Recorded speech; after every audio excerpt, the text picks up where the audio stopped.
குழந்தைகளா, நான் சாய்பாபா டிவோட்.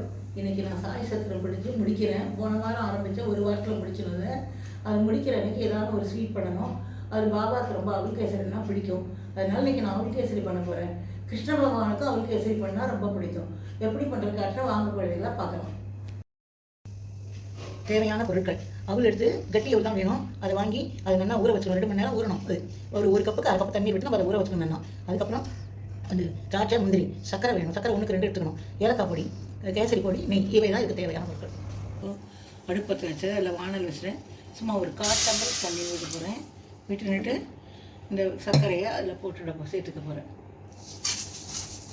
பாகு மாதிரியா பட்டி? பாகு தான், பாகு வரணும். கொஞ்சம் கம்பி பாகு வரணும். கம்பி பாகு வர வரைக்கும் இப்போ வானல் வச்சுருக்கேன். பக்கத்தில் முந்திரி தாக்கி இந்த நெய்யில் வச்சுட்டு போகிறேன். நெய்யை கொட்டி அதை வச்சு வச்சுருக்கேன்.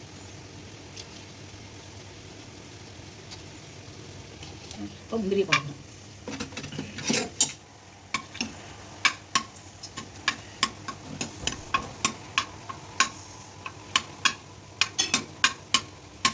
கொடுக்கணும். இதை பார்க்கணும். இதை கேசரி பண்ணது அது மேலே அப்படியே போட்டுவிடணும். ஓகே பாட்டி.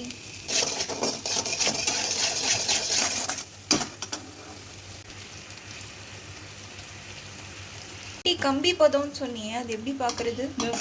இப்போ இது கம்பி பாகை. இதில் எப்படி காட்டும்போது நல்லா சேர்ந்து வரும். இந்த பாகை ஓட்டுறதா இதுதான் இந்த நூலாட்டம் வருதா அதுதான். இப்போ போட்டுவிடலாம். நம்ம அவ்வளோ இதில் போட்டுவிடலாம். இப்போ அவ்வளோ இதில் போட்டுவிடலாம்.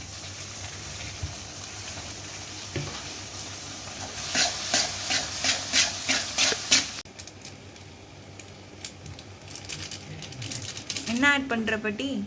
கேசரி போடணும்.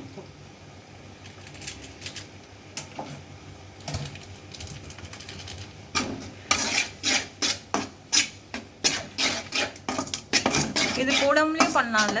போடாமல் பண்ணலாம். போட்டால் அழகாக இருக்கும். போடலைன்னா வெறும் ஒயிட்டாக இருக்கும். எப்படி வேணால் பண்ணலாம். அது நம்ம இஷ்டம் தான். கேசரி போட்டு தான் ஆகணும்ல, போடக்கூடாதுன்னு இல்லை. நம்ம இஷ்டம் தான். இப்போது இந்த அவலை போட்டதும் கொஞ்சம் தண்ணி விட்டுடும். சரியா? அது சேர்ந்து வர வரைக்கும் நம்ம கிண்டிக்கணும்.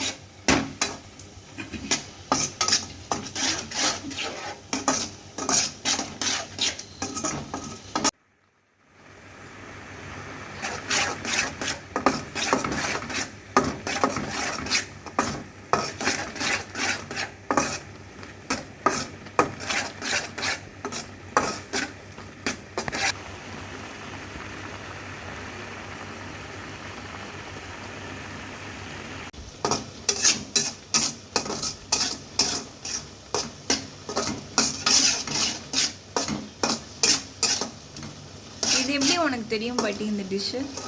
எங்கள் அம்மா தான் சொல்லுவோம். எங்கள் அம்மா எல்லாமே ரொம்ப நல்லா பண்ணுவோம்.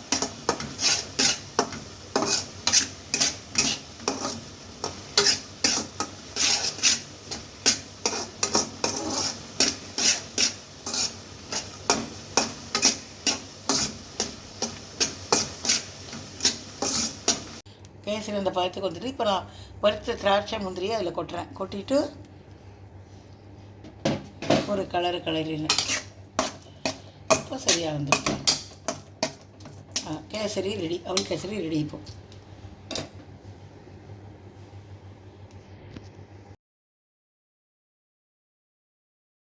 நீங்களும் செஞ்சு பாருங்கள் குழந்தைங்களா. ரொம்ப நல்லா இருக்கும் சாப்பிட.